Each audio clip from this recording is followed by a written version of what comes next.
দৌলতদিয়া পাটওয়ারী নৌপথ দেশের দক্ষিণ পশ্চিমাঞ্চলের অন্যতম ব্যস্তপূর্ণ পরিবহন রুট।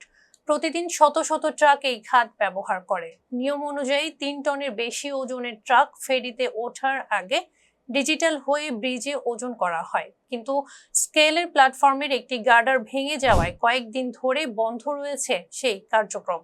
ডিজিটাল স্কেল বন্ধ থাকায় বর্তমানে চালানের তথ্যের ভিত্তিতে আনুমানিক ওজন নির্ধারণ করে হাতে লেখা স্লিপ দেওয়া হচ্ছে। এতে প্রকৃত ওজন নির্ধারণ নিয়ে তৈরি হয়েছে অনিশ্চয়তা। পাশাপাশি সময়ও বেশি লাগছে বলে অভিযোগ ট্রাক চালকদের। ট্রাক চালকরা জানায় হাতে লেখা স্লিপ নিতে সময় লাগছে। ডিজিটাল স্কেল চালু হলে তাদের ভোগান্তি কমবে। যে থেকে আমরা হাতের লেখা স্লিপ নেই, এটা আমাদের দেরি হয়। এটা আমরা যদি কম্পিউটার দেয় আমাদের তাড়াতাড়ি হয়, সুবিধা হয়। আর এই ডিজিটাল মেশিন এটা কয়দিন পরে পরে নষ্ট হয়ে যায়। এটা সরকারের কাছে আবেদন, এটা যদি ডিজিটাল মেশিন দেয় তাহলে আমাদের জন্য অনেক সুবিধা হইব।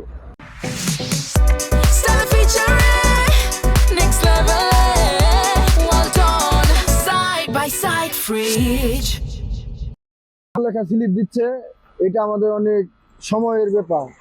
যদি ডিজিটাল স্কেল স্লিপ দেয় তাহলে আমাদের সময়টাও বাঁচবে, অনেক তাড়াতাড়ি হবে। আমাদের সবচেয়ে সুবিধা। অথচ স্কেল নষ্ট হয়ে গেলে হাতে করা স্কেল দিতে হয়, আমাদের হরানি হয়, আমাদের চালান দিতে হয়, চালান দেখতে হয় কি মাল কত টন ওয়েট এটা দেখাইতে হয়, এত ঝামেলা। স্কেল বরাবর হলে আমাদের লেগে সুবিধা।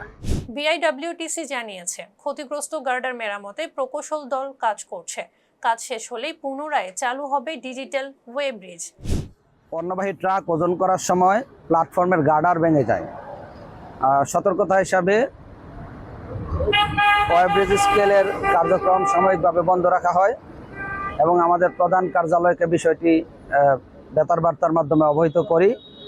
আমাদের পাটুরিয়াস্থ ইঞ্জিনিয়ারিং বিভাগের সহযোগিতায় মেরামত কাজ চলমান আছে। তো এই গার্ডারটি মেরামত শেষ হলে ওয়ে ব্রিজ স্কেলের কার্যক্রম সচল হবে।